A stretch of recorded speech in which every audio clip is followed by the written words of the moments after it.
Why did the room go quiet the moment she touched the glass? The gun store buzzed with noise a minute earlier, laughter, bravado, voices competing for space. Yet now the air felt still, uncertain, like the calm before a storm no one could see coming.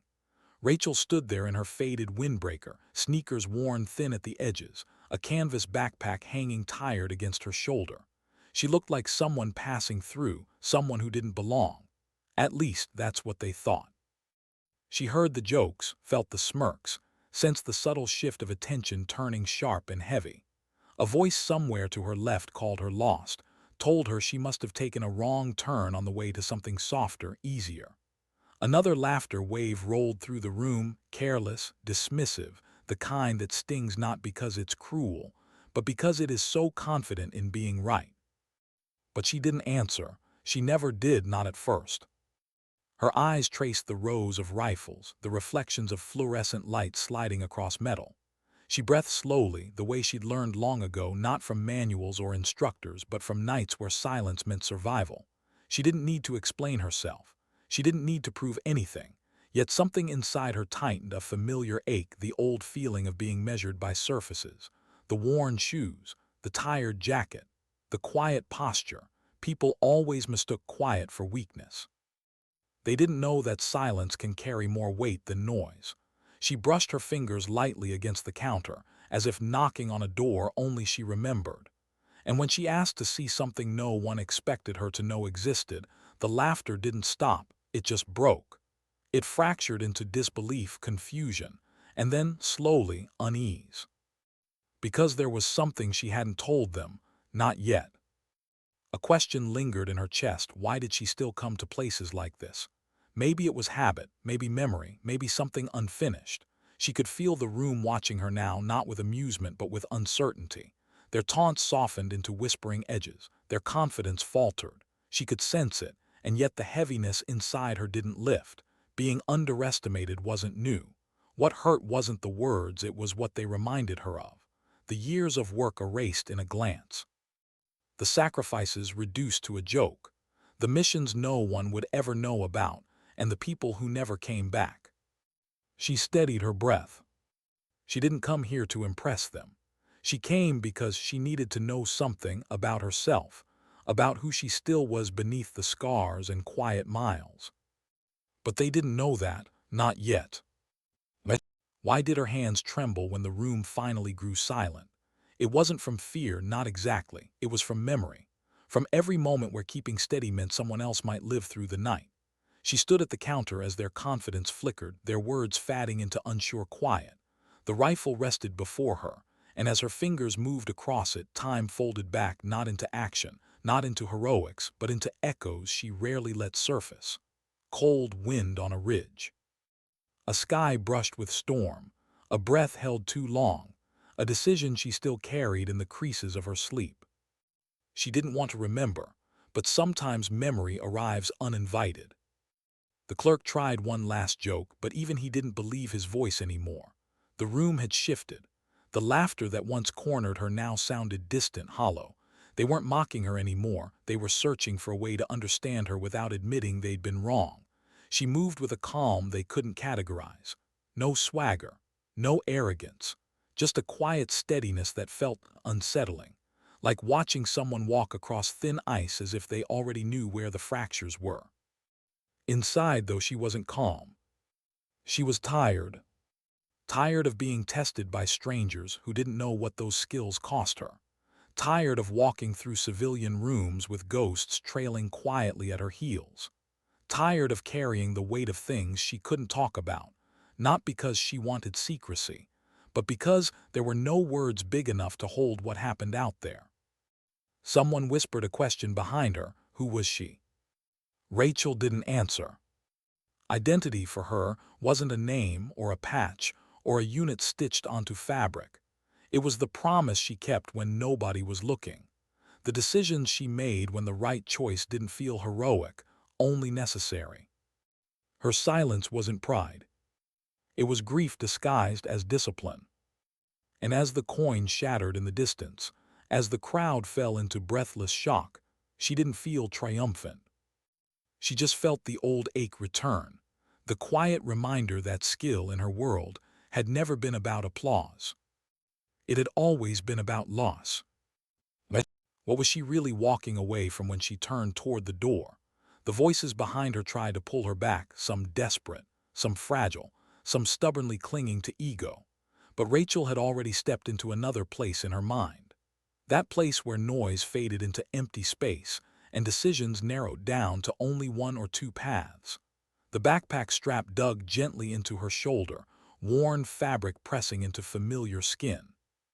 That bag had followed her across borders, across storms, across rooms where she had entered as a stranger, and left as someone people whispered about afterward.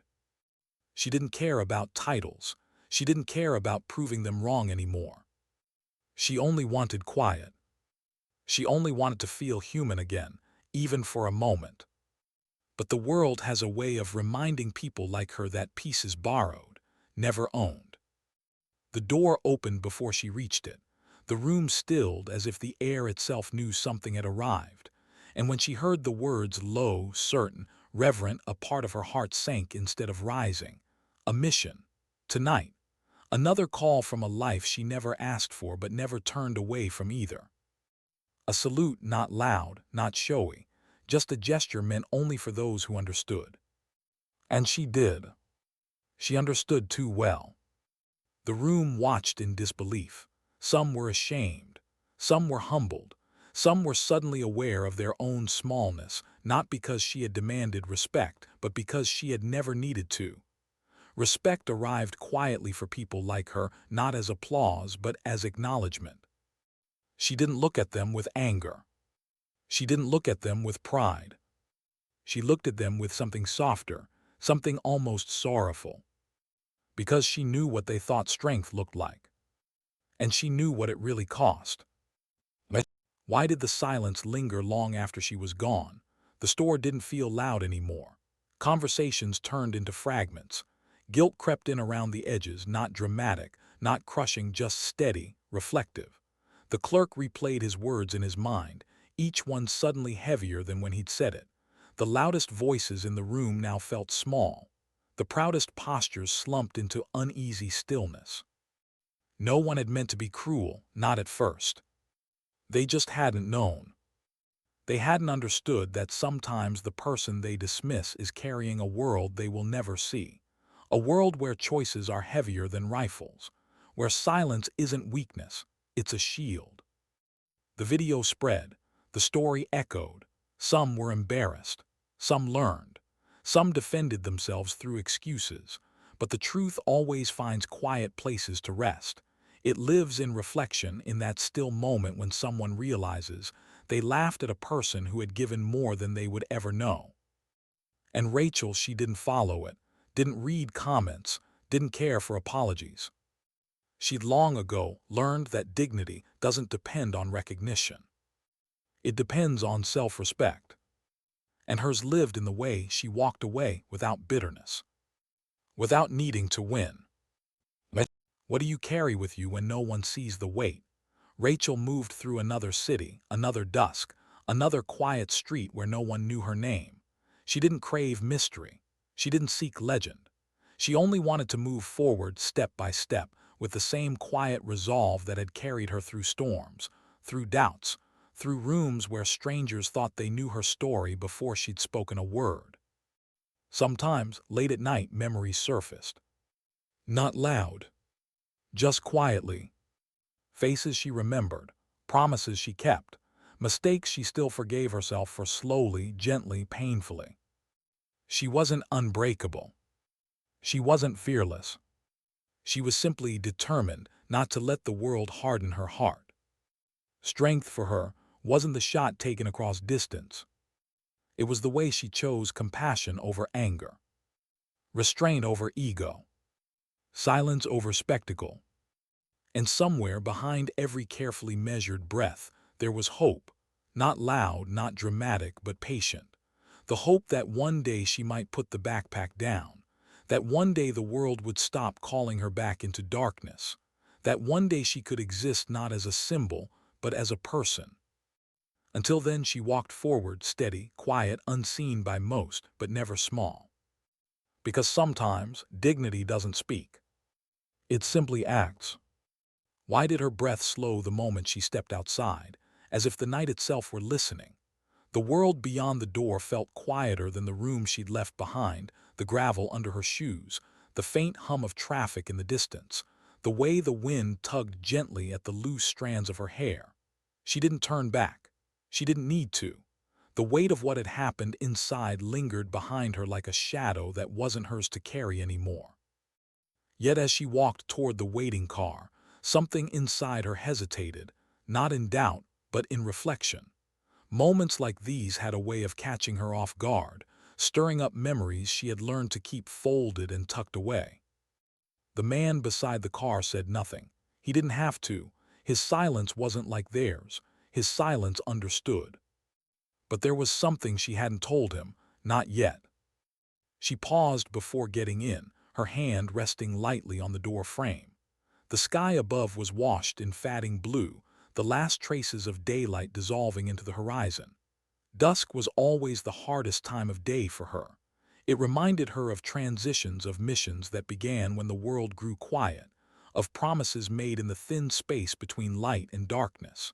She had never said it aloud, but dusk felt like a signal. A reminder that the world expected her to step back into a role she thought she had already outgrown. She closed her eyes for a brief second. A question flickered through her mind, not about the mission, not about logistics or strategy, but about herself. Was she still the same person who once answered every call without hesitation? Or had the years quietly changed something inside her? She slid into the seat, the door closing with a soft, final sound. The city rolled past in muted color, streetlights blinking awake, distant silhouettes crossing sidewalks, lives unfolding without knowing she existed. The man in the black suit handed her a folded document without looking at her. Professional, precise, detached. The world he represented rarely allowed room for emotion. She didn't open it. Not yet. Instead, she rested her fingers on the worn strap of her backpack, the same way someone might touch a photograph they couldn't bring themselves to look at. That bag didn't just carry tools or essentials. It carried years, choices, mistakes she had forgiven, and others she hadn't learned how to. Her heart tightened. She remembered a ridge, wind pressing against her face, a decision that still echoed even when she tried not to hear it.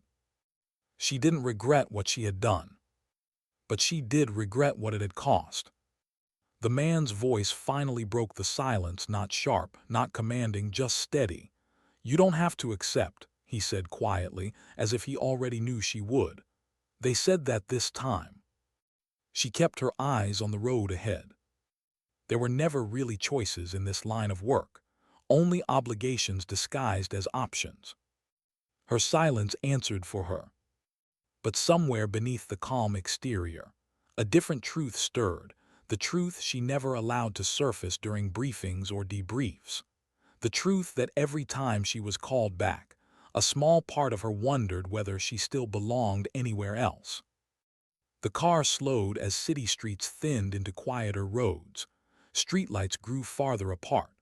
The world outside turned into open stretches of land and quiet industrial silhouettes against the dim horizon. The stillness reminded her of forward operating zones, not in violence or chaos, but in isolation. Places where the world kept moving without you. Places where time didn't feel like it belonged to ordinary life anymore. "Why me?" she asked softly, though she already knew the answer. Not the question of skill. Not capability. Not reputation.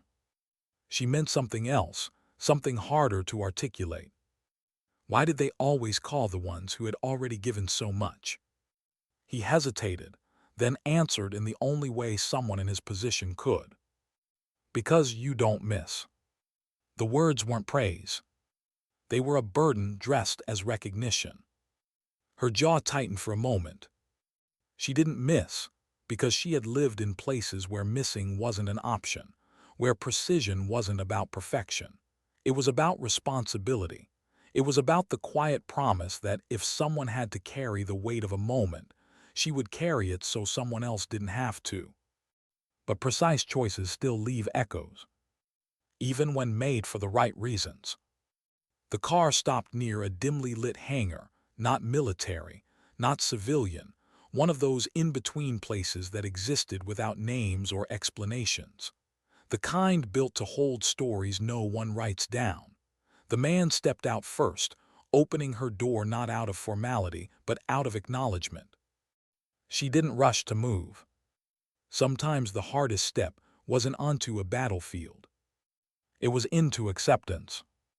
She finally unfolded the document, eyes scanning details, not reacting outwardly, but absorbing every line.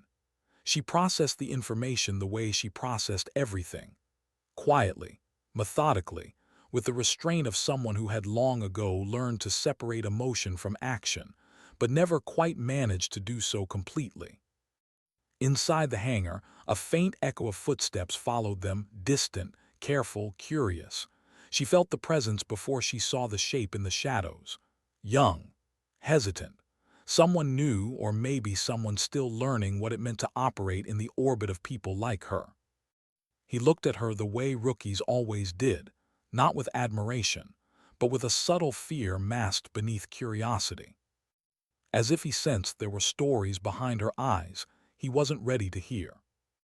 He avoided her gaze when she passed. She appreciated that more than he knew. She didn't want reverence. She wanted space. She placed her backpack on the metal table, slow, intentional, like setting down a fragment of a life she still hadn't fully reconciled. Her fingertips lingered on the fabric again. Not sentimental, just connected. The man in the black suit spoke softly. "They didn't want to send you," he said. "They wanted to leave you out of this one." She exhaled. "Then why am I here?" she almost asked. But she already understood. Because sometimes the mission wasn't about what needed to be done. Sometimes it was about who needed to be trusted with doing it. And trust in this world was a rarer resource than skill. She closed the file. Her mind quieted.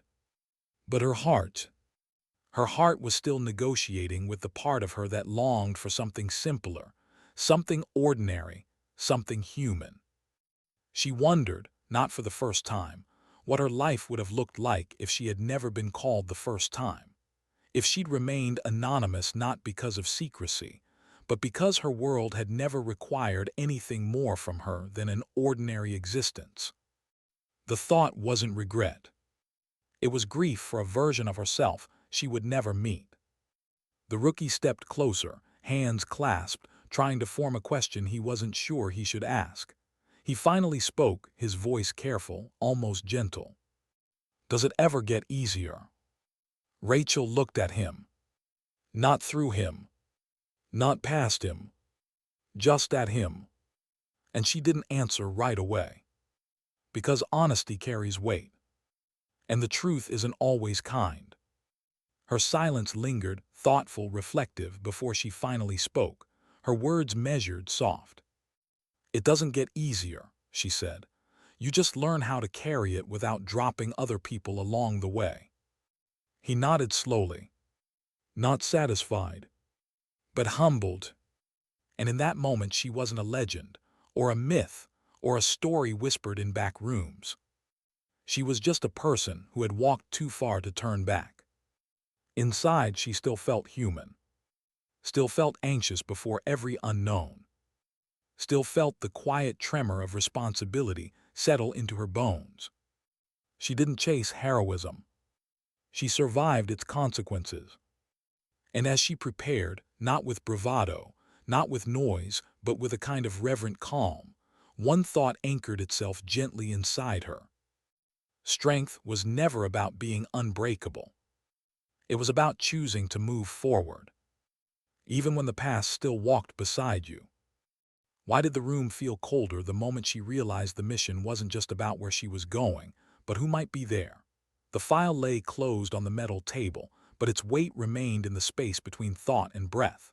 The hangar lights hummed faintly overhead, casting long shadows that stretched across the floor like stories that refused to stay buried.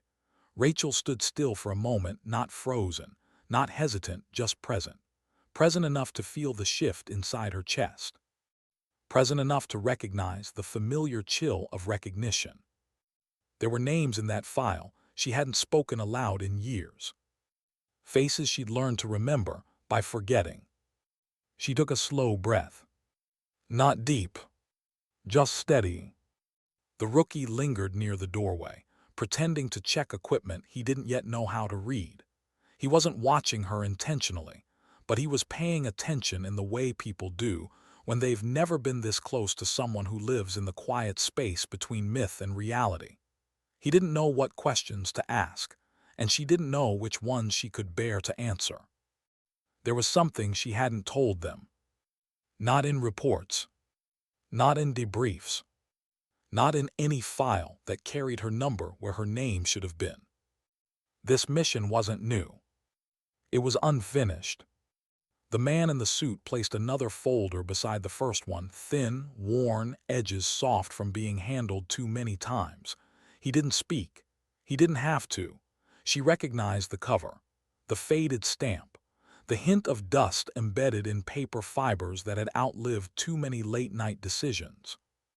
Her hand hovered above it. Not from fear. From memory. From the knowledge that opening it would mean reopening a door she'd walked away from, not because she wanted to forget, but because remembering cost more than anyone outside that world could understand. She unfolded the cover slowly. A location. A date. A name. Her heartbeat didn't speed up. It just became heavier. He was still alive. Not an enemy. Not a friend. Something harder. Someone who once believed in the same mission until he didn't. Someone who made choices she never agreed with, but never fully condemned either, because war doesn't divide people into clean lines. It blurs them, softens the edges of right and wrong, until all that remains is consequence. The rookie finally spoke, his voice careful, like he was afraid to interrupt something he couldn't see. You knew about this already, didn't you? Rachel closed the folder. Her silence answered. He swallowed, realizing the mission didn't start tonight. It had started years ago, and never really ended. The man in the suit rested his hand lightly on the table, respectful distance, deliberate restraint. They believe he resurfaced, he said quietly. Different region, different network, same signature pattern. Rachel didn't look at him. She looked past him, somewhere far away, where wind howled across a ridge and a single decision branched into 1,000 unspoken outcomes. He wasn't a ghost from legend. He was a ghost from her life. And there are some ghosts you don't chase. You carry them. She spoke softly, not to question, not to protest, but to understand. What do they want from me? The man hesitated. It was the kind of pause that contained truth. They want clarity, he said. Not capture. Not confrontation. Clarity. The word lingered in the air, quiet but sharp. Clarity in her world didn't mean answers. It meant responsibility. It meant someone would stand in the invisible space between aftermath and intention. And they wanted that someone to be her. The rookie shifted his weight, his unease spilling through the cracks in his posture. So, you knew him? He asked before he could stop himself. Rachel didn't respond right away. She didn't owe them that story. But she owed herself the honesty of acknowledging it. Yes, she said simply. The word carried more history than a speech ever could.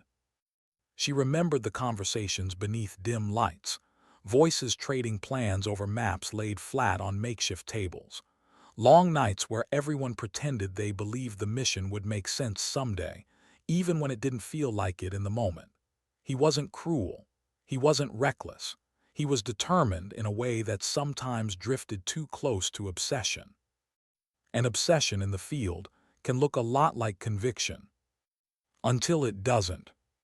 The hangar doors opened slightly, letting in a thin band of night air. It brushed across her face, cooling her skin. The scent of distant rain rode along the breeze, clean, faint, familiar. She had always known the smell of approaching storms. It reminded her of the night everything changed. Not with an explosion, not with chaos, but with a decision someone believed was right, one she refused to follow. Not out of disloyalty, out of conscience. He had walked one way. She had walked another. And the world had never let either of them forget it. The rookie wanted to ask more, but he sensed the line between curiosity and intrusion. So instead, he asked the safer question. What if he's different now? Rachel studied the floor for a moment. She wanted to believe in change. She wanted to believe that time softened edges, healed fractured convictions, rebuilt broken intentions into something steadier. She wanted to believe that distance could turn regret into accountability. But life had taught her something quieter. People don't always become different. Sometimes they just become deeper versions of who they already were. Her voice was calm when she answered. Then I'll see it in his eyes. No anger, no hardness, just truth. And truth for her didn't arrive in arguments or confessions. It arrived in silence, in the small spaces between words. The man in the suit nodded, not approving, not encouraging, just acknowledging that she understood more than any document could tell her. Preparation began, not loud, not frantic, but meticulous. Not the preparation of someone eager to return to the field, but of someone who understood the cost of stepping back into it. She checked equipment with the same steady patience she used to process memory, not rushing, not delaying. Breath, movement, focus. But beneath the familiar rhythm, another feeling lingered. Not dread, not anticipation. Something more vulnerable. What if this mission wasn't about him at all? What if it was about who she became when she stood in front of him again? Because closure is not a clean ending.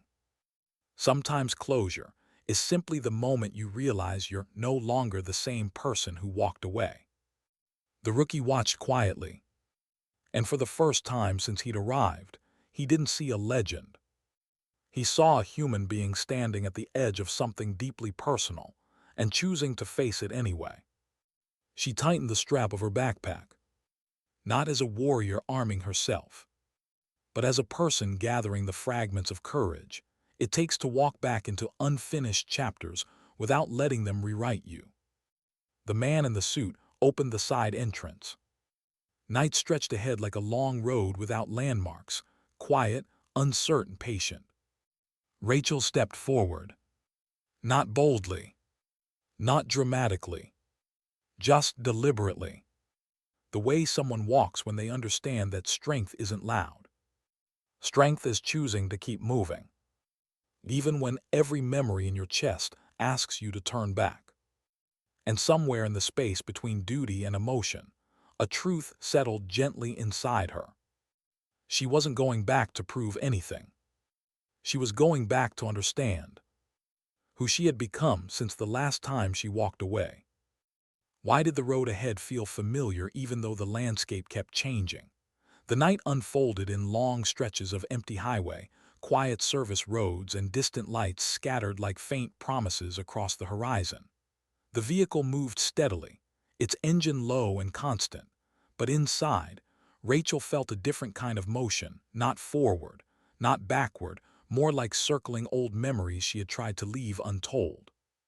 She watched the world pass by through the glass, reflections of street lamps flickering across her eyes like moments she didn't want to revisit, but could no longer avoid.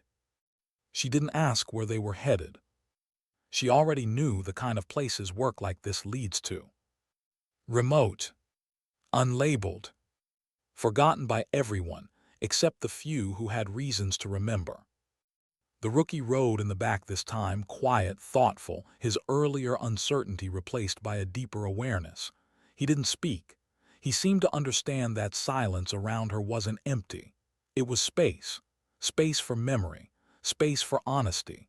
Space for whatever she needed to confront before they reached wherever this path was leading. The man in the suit watched the road, his hands steady on the wheel. He didn't look at her when he finally spoke. "You don't have to face him alone." The words lingered, but they didn't land the way he meant them to. She had never faced anything truly alone. And yet, every decision she'd made still lived inside her, as if no one else had ever been there. She didn't answer right away, because this wasn't about whether she could stand in front of him. It was about whether she was ready to stand in front of the version of herself she used to be. There was something she hadn't told them. Not because it was classified, not because it was secret, but because it was personal in a way the world she worked in rarely made room for. Before he disappeared, before he broke from the path they once shared, he had been someone she trusted. Not blindly, not completely, but enough. They had stood side by side once, not as partners, not as rivals, but as two people who believed in their own different ways that what they were doing mattered. He was sharp, disciplined, relentless in thought rather than force. He studied every detail, every variable, every unintended consequence before it unfolded, as if he was always searching for the point where things begin to go wrong. And maybe that was where it happened. Maybe he started believing that the only way to prevent disaster was to control too much of what stood in its way. She had disagreed quietly, not in anger, in conviction, because control isn't the same thing as responsibility. Control squeezes, responsibility carries, and she had chosen to carry. The rookie leaned forward, his voice gentle, almost careful not to disturb whatever memory she was standing inside of. "You respected him, didn't you?" Rachel nodded, not to affirm, not to justify, just to acknowledge truth as it was. Yes, she had. Respect wasn't admiration. It wasn't loyalty in the blind sense. Respect, in their world, was recognizing that someone else was willing to stand where few people ever do, in that quiet space between choice and consequence, even if you disagreed with how they stood there. But the night things fractured, the night their paths diverged, she had seen something in his eyes she couldn't walk alongside. Not anger, not cruelty, certainty. And certainty can be dangerous when the world is built on uncertainty. The car turned onto an older road, patched and uneven, lined with fields that stretched into darkness. The sky felt wider here, colder, the kind of open space that makes you feel both free and painfully small at the same time. She remembered a place like this. Not the terrain, not the structures, the feeling. The quiet before a decision that couldn't be undone. Her hands rested on her lap, steady, still, but inside something trembled in a way no one else could see. Not fear of him, not dread of the mission, something more delicate, more honest. She was afraid of recognizing who she used to be when she looked at him again. Because the past doesn't just bring people back. It brings back the version of yourself who once stood beside them. "And if he asks you why you walked away," the rookie asked softly. Rachel didn't turn toward him. Her eyes stayed fixed on the horizon. "If he asks," she said, "I'll tell him the truth." The rookie waited. "What truth?" She breathed out slowly. "That I chose people over plans. No bitterness. No accusation. Just understanding. He had chosen outcomes, measurable, controlled, calculated. She had chosen lives messy, flawed, unpredictable. And it wasn't that one philosophy was monstrous and the other pure. It was that one turned people into variables, and the other refused to. The vehicle slowed as they approached a small compound, not a base, not quite an outpost, something temporary, tucked into quiet land that most maps would skip past without noticing. Dim floodlights washed the ground in pale color. A few figures moved in the distance, deliberate, minimal, careful. This wasn't a place built for many people. It was built for moments. Moments where decisions are made quietly. Moments where conversations decide outcomes more than conflict ever could. Rachel stepped out, the cool night air brushing against her face. The wind carried the faint sound of something metallic shifting in the distance, old structures adjusting to temperature, the earth settling beneath foundations not meant to last. The man in the suit walked ahead, but slower now, giving her space without making a show of it.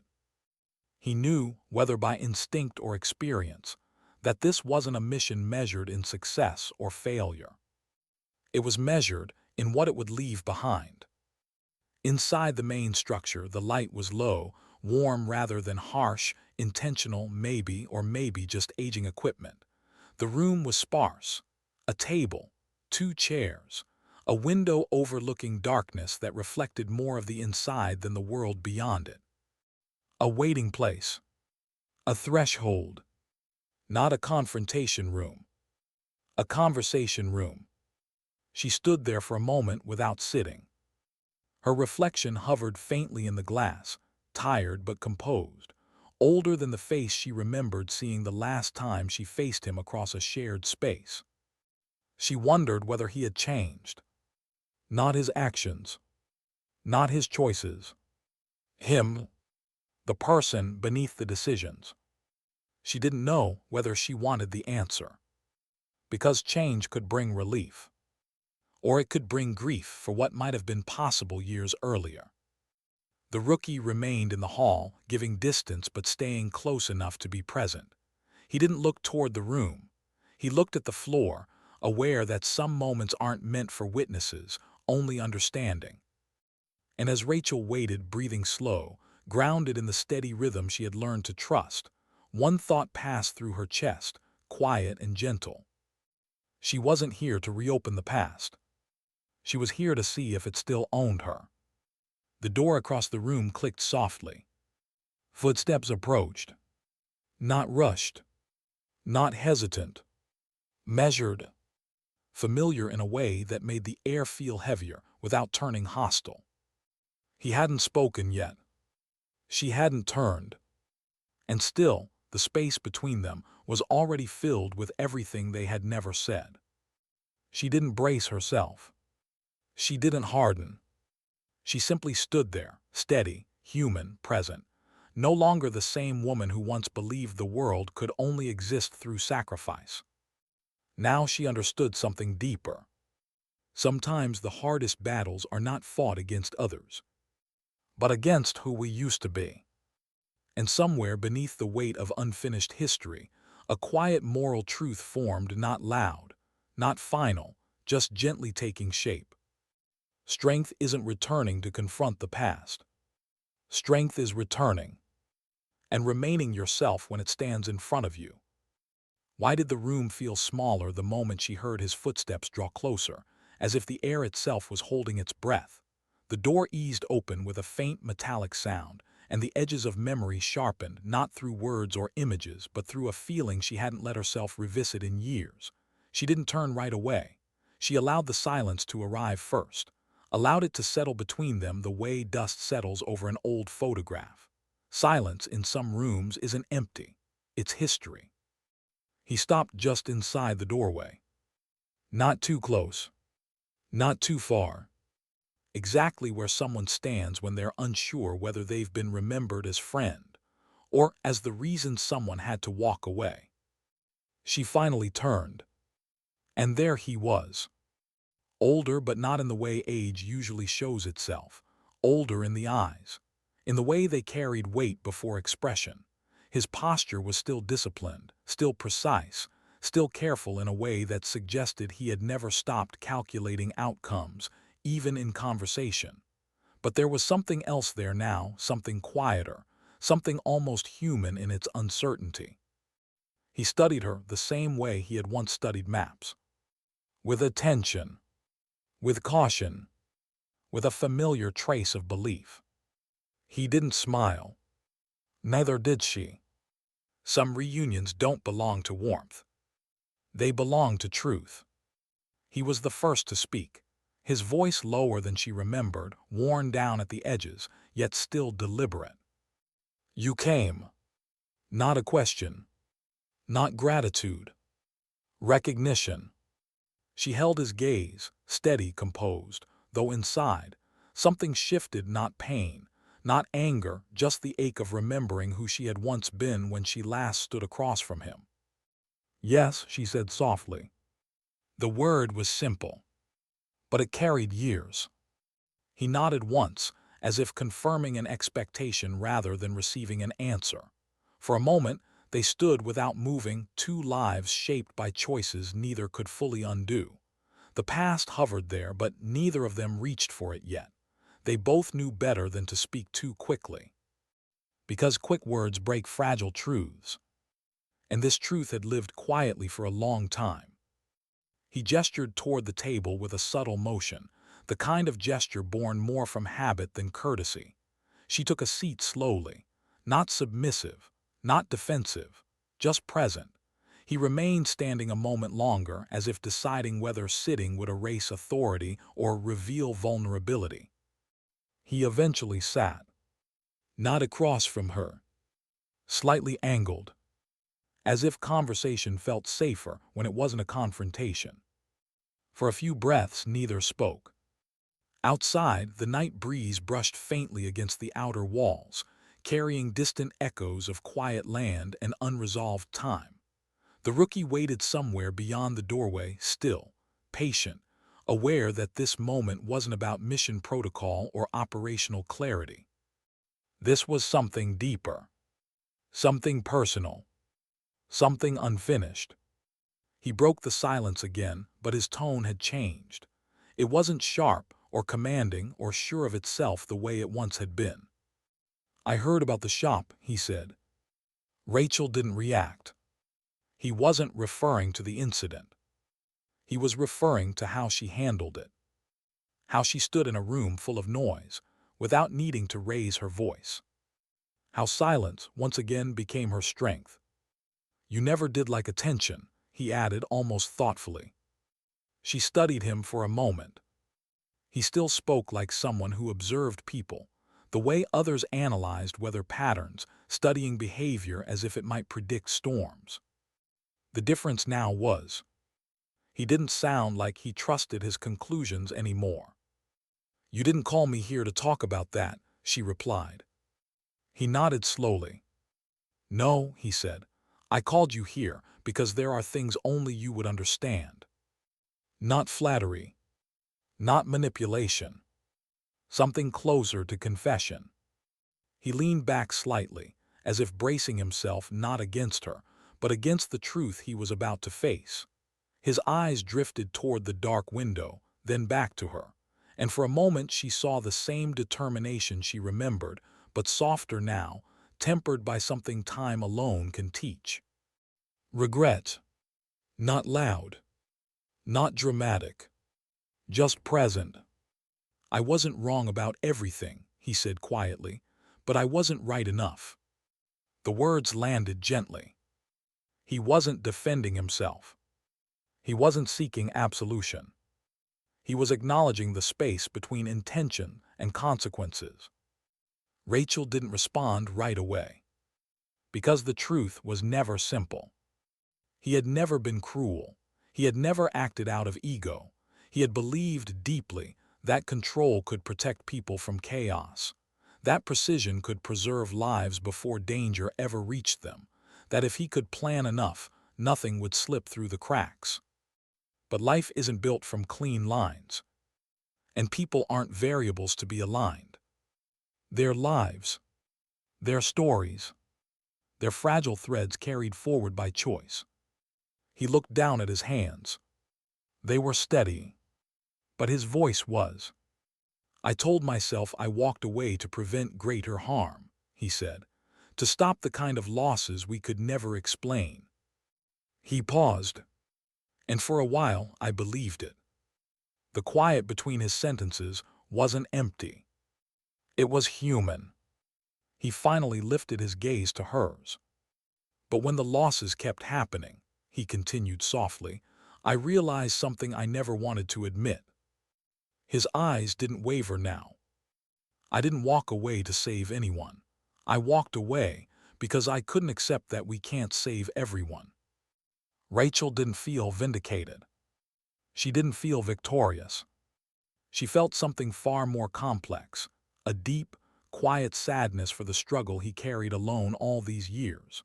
The same struggle she had faced and chosen to live with rather than escape.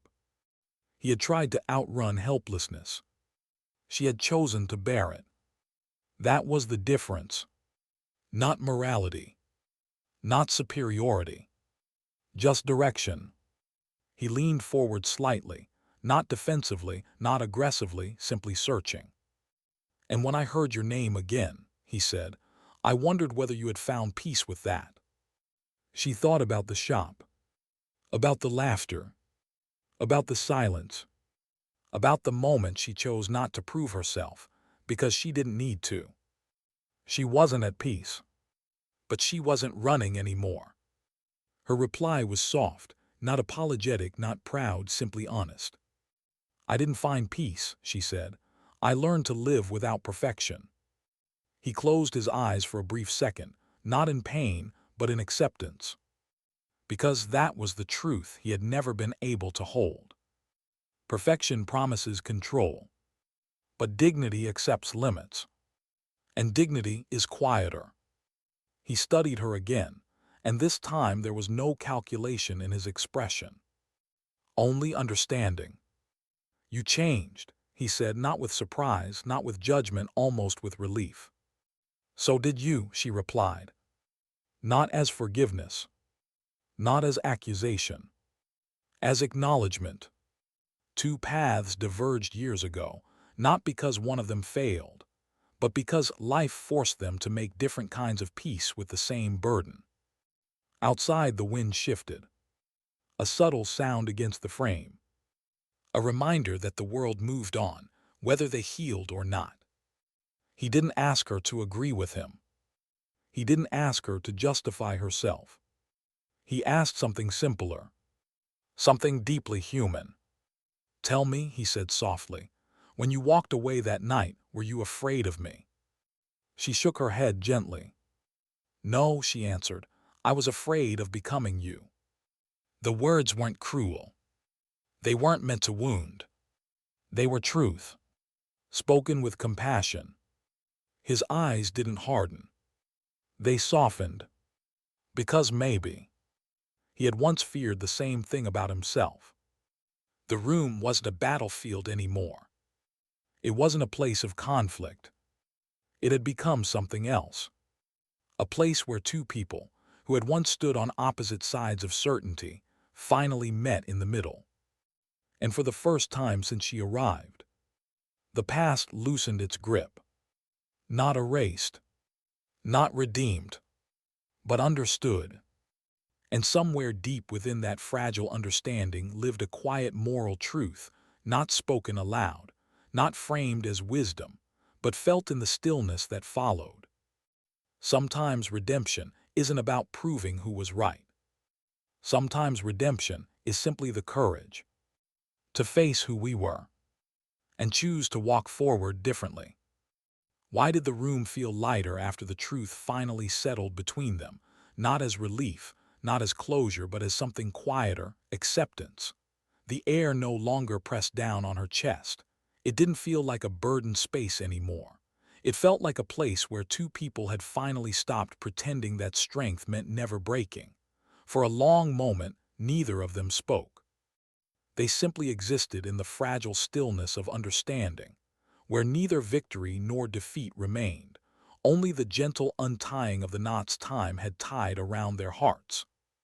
He leaned back slightly in his chair, not exhausted, not defeated, simply human. His posture softened in a way she had never seen before, like he had been carrying a weight for years and had finally set it down on the table between them. He didn't reach for it again. He let it stay there. And maybe that in itself was change.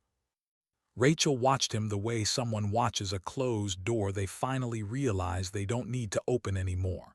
Her expression wasn't stern, wasn't guarded, just thoughtful. She didn't feel anger toward him. She didn't feel vindicated or triumphant. She only felt still. And stillness, for her, had always been the closest thing to peace. There was something neither of them had said yet, something heavier than philosophy, heavier than regret. Loss. Not the kind written in reports. The kind that lingers in memory. He looked toward the window again, where the dark glass reflected fragments of their shapes. His voice was quieter now, almost fragile at the edges. I used to replay that night, he said, over and over. I told myself that if I had just controlled a little more, planned a little harder, maybe. He stopped. Not because the words failed him. Because the truth finally reached him. Rachel didn't interrupt. She let him breathe through it. I thought precision could erase grief, he continued softly, but all it did was delay it. His eyes shifted back to hers. And you carried it. She didn't deny it. Because the truth was simple. She had. She carried loss not as punishment, not as burden, but as responsibility. Not to control the world around her, but to honor the lives who never walked back with them. Her voice was gentle when she answered. We all carry something, she said. The difference is what we become because of it. He nodded slowly. The rookie outside the doorway exhaled quietly, as if even he could feel the emotional ground shifting, even without hearing the full conversation. He wasn't witnessing history. He was witnessing humanity. And humanity, when seen clearly, humbles everyone in the room. For a fleeting second, Rachel wondered what their lives might have been if neither of them had been forced into the roles they grew into. If the missions had never asked them to choose between control and compassion, if they had been allowed to remain ordinary. But ordinary had never been their world, and longing for it wouldn't change that. He rested his hands on the table and spoke again, not as a strategist, not as a former mentor, not as a man who once chased certainty, but as someone finally willing to stand inside his own vulnerability. You were right to walk away, he said. Not as confession, as truth. Her breath caught, not visibly, not dramatically, just enough for the moment to echo inside her. No one had ever said that to her. Not in official rooms. Not in reports. Not even in her own thoughts. She hadn't walked away for righteousness. She had walked away for survival. Not of body. Of conscience. And for the first time, that choice didn't feel like abandonment. It felt like courage. He lowered his gaze. I wasn't strong enough to do what you did, he said. I called it conviction, but it was fear. Fear of accepting limits. Fear of admitting that sometimes we do everything we can and it still isn't enough. Rachel's eyes softened. Not with pity. With empathy. Because she knew that fear. She had carried it too. She had just walked through it instead of around it. There was no blame in this room anymore. No hierarchy. No illusion of superiority. Just two lives, standing on equal ground for the first time. He inhaled slowly. So if they asked you to come here, he said quietly, it wasn't to evaluate me. It wasn't to hunt me. It was to see whether I was still the man who walked away from humanity, or whether I'd finally found my way back to it. She nodded. And he understood. This wasn't a trial. This was a mirror. And he had finally looked into it. He rose from his chair, not abruptly, not with tension, simply with intention. He stepped toward the window, his reflection dissolving into darkness. When he spoke again, his voice carried neither command nor authority. Only sincerity. I'm not who I was then, he said. I can't undo what I believed, and I can't erase the distance it created. He turned back to her. But I can choose, now, not to walk alone anymore. Rachel didn't promise him anything. Redemption doesn't come through guarantees. It comes through change. Small, quiet, lived. She stood slowly, the chair legs whispering against the floor. Her hands rested gently on the strap of her backpack, not as armor, not as symbol, but as the last piece of the life she still carried from place to place. And something inside her loosened. Not closure. Release. She didn't forgive the past. She simply stopped fighting it. Outside, the wind softened. The world didn't celebrate. There was no triumph. No dramatic conclusion. Just two people who had finally stepped out of the versions of themselves they no longer needed to be. She walked toward the doorway. The rookie straightened, not in formality but in quiet respect. He didn't ask what happened inside the room. He didn't need to. He saw it in her expression, not pride but calm. A calm earned honestly. The man remained where he stood. Not abandoned. Not dismissed. Seen. He didn't salute. He didn't bow.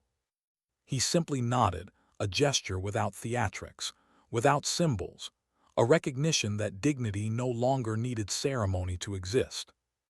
Rachel stepped outside into the night. The air felt different now. Not lighter, just real. She looked up at the sky, wide, open, unanswerable, and for the first time in a long while, she didn't feel like she was walking through life as a ghost of unfinished missions. She felt present, imperfect, human. The rookie fell into step beside her, not behind, not beneath, beside. Was it worth coming here? He asked softly. She didn't answer right away. She let the question breathe. Because worth isn't measured in outcome. It's measured in understanding. Finally she spoke. Her voice carried neither sorrow nor triumph, only quiet truth. It wasn't about him, she said. It was about making sure I never stopped choosing who I become. He nodded. Not as a student. As someone who understood that every person walks with their own unseen history, and that strength isn't the absence of scars. It's the grace with which we grow around them. They walked into the darkness, not as operatives, not as legends, just as two people moving forward, step by steady step. No applause. No spotlight. Only the faint sound of wind crossing open ground. And a truth that lingered softly in the night. Sometimes strength doesn't raise its voice. Sometimes resilience doesn't defend itself. Sometimes dignity doesn't speak. It simply acts.